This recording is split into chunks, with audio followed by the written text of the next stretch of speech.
Fisioterapeuta, me conta se você tem dificuldade para realizar as manobras otolíticas. Se sua resposta for sim, não pule esse vídeo porque ele foi feito todinho para você, tá bom?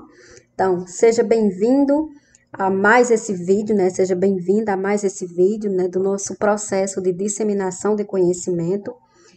Eu sou Claudiana Fragoso, sou fisioterapeuta e hoje nós vamos falar sobre as manobras otolíticas, sejam elas as manobras diagnósticas e as manobras de reposicionamento.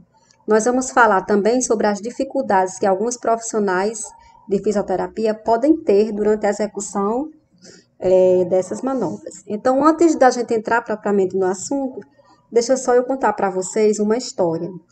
Eu atendi uma paciente que me relatou que já vinha sofrendo há muito tempo, né, com episódios de tontura e vertigem. E ela me contou que já havia procurado vários neurologistas e eles passavam para ela medicamento para labirintite que não fazia efeito nenhum. Ela me relatou que procurou otorrino, que também prescreveu medicamentos para labirintite, que obviamente não surtiram efeito. E, por fim, ela procurou um profissional de fonoterapia, né, um fonoaudiólogo, que dizia que trabalhava com reabilitação vestibular. Então, ela foi cheia de esperança, né, procurar esse profissional. E, segundo o que ela me relatou, ela disse que esse profissional não fez nenhum teste específico com essa paciente. Ele fez algumas perguntas, anotou lá no prontuário e simplesmente liberou essa paciente na primeira e única sessão, dizendo, fiquem de queixo caído.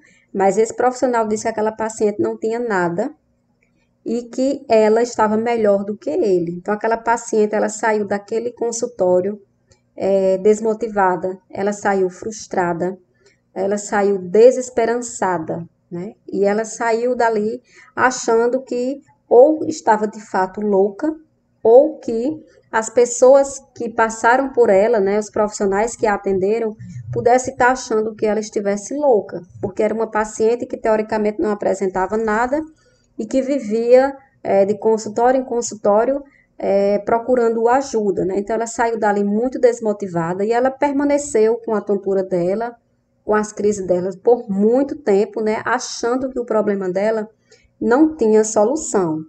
Até que ela ficou sabendo do meu trabalho, ela veio até mim ainda de forma meio que incrédula, né?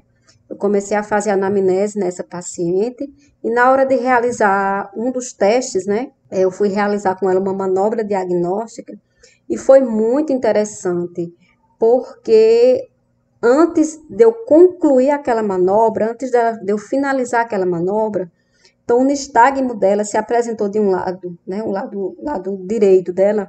Quando eu deitei para o lado direito, então o nistagmo dela se apresentou de uma forma muito nítida, de uma forma muito severa.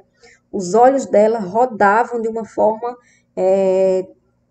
muito acelerada, né? E ali ficou constatado que aquela paciente ela sofria de VPPB. Então, a moral da história, por que eu estou contando isso? Então, bastava uma simples manobra, né, feita por um daqueles profissionais que a atenderam anteriormente, e aqueles profissionais teriam entendido, teriam visto, teriam feito a concretização que aquela paciente ela sofria de uma vertigem posicional paroxística benigna, né? E a partir daí, eu sabendo o que aquela paciente tinha, eu conduzi toda a sessão dela baseada de fato no que ela tinha, baseada nas dificuldades que ela tinha e nas limitações que ela tinha. Então, foi uma sessão bem conduzida, né, bem focada no problema da paciente. E, obviamente, ela teve êxito, né? Nós fizemos algumas poucas sessões e ela saiu feliz da vida, não é verdade? Então, assim, aquele profissional, aquele fono que atendeu aquela paciente, ele também teria tido êxito se ele tivesse tido a sensibilidade e o conhecimento para realizar uma manobra diagnóstica que fosse, certo? Então, o que é que eu quero dizer para vocês? O que é que eu quero dizer com essa história? É que o conhecimento, ele salva. O conhecimento, ele muda. O conhecimento, ele quebra padrões. Ele faz a gente tomar decisões certas, certo? Então, o conhecimento, ele é importante em todas as áreas. Mas dentro da área da fisioterapia, o conhecimento é a nossa base do trabalho. Então, o conhecimento tem que estar pautado em cada sessão, em cada teste que a gente vai fazer, para que aquele paciente ele consiga obter êxitos na sessão, certo? Então, uma pessoa que detém conhecimento, ela é capaz de saber informações cruciais e que vai fazer toda a diferença no processo de reabilitação, certo? Então, hoje nesse vídeo, nós vamos entender sobre as manobras, seja ela manobra diagnóstica ou manobra de reposicionamento, e nós vamos entender quais as indicações dessas manobras e e por que é que você, enquanto profissional de fisioterapia, precisa saber sobre essas manobras, né? Então, esse vídeo é uma oportunidade para que você, fisioterapeuta, consiga aprender algo novo, algo que possa agregar na sua vida, na sua carreira, certinho? Então, para que você também consiga atender melhor o seu paciente e instituir um melhor tratamento. Então, basicamente, as manobras diagnósticas, ela tem dois objetivos, que é de diagnosticar e de reposicionar. Então, existe uma condição clínica chamada de VPPB, vertigem posicional paroxística benigna, em que se caracteriza por crises curtas e rápidas de vertigem. E essa tontura, essa vertigem, ela é desencadeada quando o paciente ele deita, ou quando ele levanta, ou quando ele mexe a cabeça de forma rápida. Então, desencadeia essa tontura e essa vertigem. Então, essa crise essa vertigem, ela se apresenta toda vez que o paciente movimenta a cabeça. E para identificar se de fato esse paciente ele tem uma VPPB, só existe duas maneiras, né? Que é a investigação, o rastreio de toda a sintomatologia que o paciente vai referir para você, fisioterapeuta, para você, reabilitador, e através da manobra diagnóstica, né? Onde a gente vai conseguir, através dessa manobra simples, a gente vai identificar se aquele paciente, de fato, ele sofre de VPPB e qual é o canal acometido. Então, a manobra diagnóstica é muito importante por isso. Ele vai me dizer até qual é o lado daquele paciente que está acometido. E eu consigo entender isso através da manobra diagnóstica, certinho? Então, o que ocorre na VPPB e também durante a manobra é que a gente consegue deslocar esses canais, entendendo para onde é que ele está se deslocando, e através dessa manobra eu vou realizar uma nova manobra, que é uma manobra de reposicionamento, e eu vou trazer esses cristais de carbonato de cálcio de volta ao local de origem, certo? A VPPB hoje é a mais frequente, é a que mais se apresenta, então é importante a gente saber realizar as manobras, tanto de diagnóstica quanto as manobras de reposicionamento. E a manobra de Dix-Hallpike, então essa manobra consiste em, eu vou sentar o paciente na maca, girar a cabeça dele lateralmente e fazer uma angulação a 45 graus e descer rapidamente a cabeça desse paciente. E eu vou aguardar um tempo de 40 segundos aproximadamente e vou esperar para ver se o nistagmo aparece.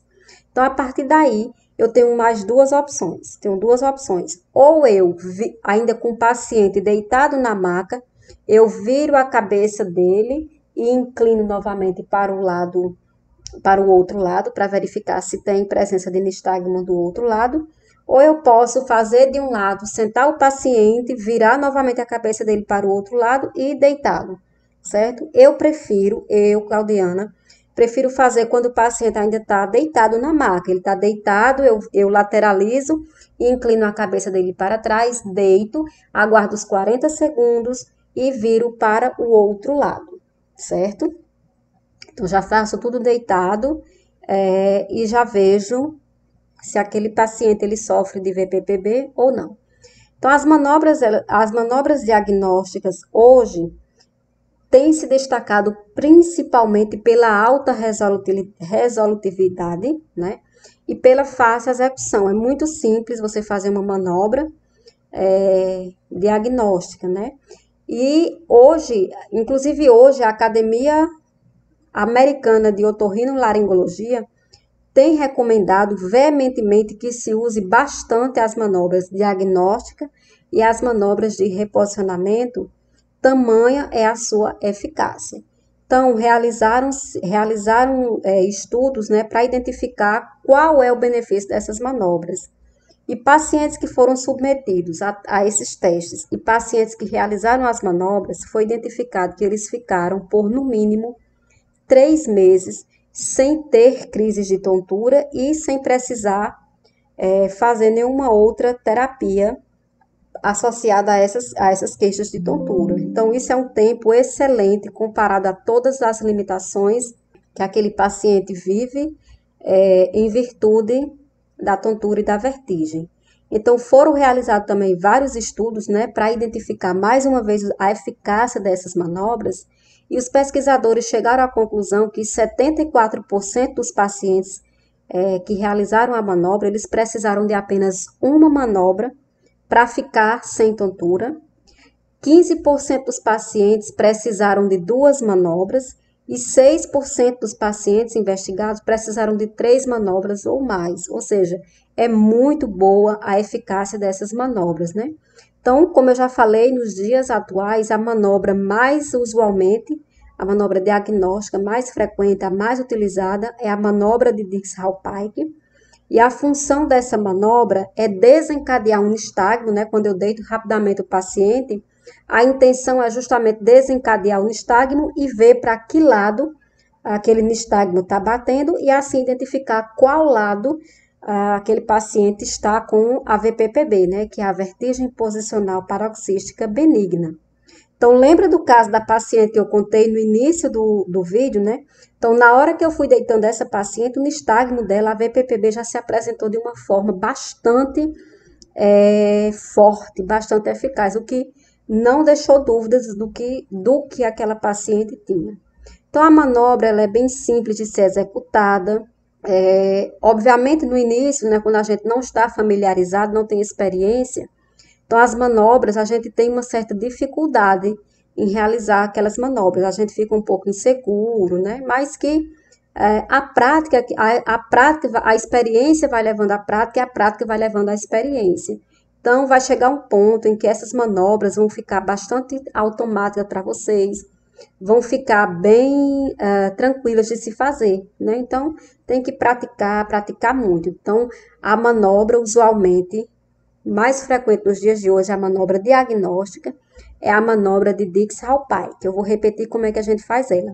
Senta o paciente na maca, lateraliza a cabeça desse paciente e inclina 45 graus e deito rapidamente. Espero o tempo de aproximadamente 40 segundos, viro a cabeça desse paciente para o outro lado e inclino a cabeça para trás a 45 graus e espero mais 40 segundos e aí eu vou ver para que lado aquele nistagmo se apresentou, certinho? Então, esse foi o tema do nosso vídeo de hoje. Eu espero que vocês tenham gostado e que tenham contribuído para a vida profissional de vocês. Se você ainda não me segue, faça isso agora. Curta esse vídeo e compartilhe com aquele profissional que você sabe que vai ajudar. Beijo, a gente se vê no próximo vídeo.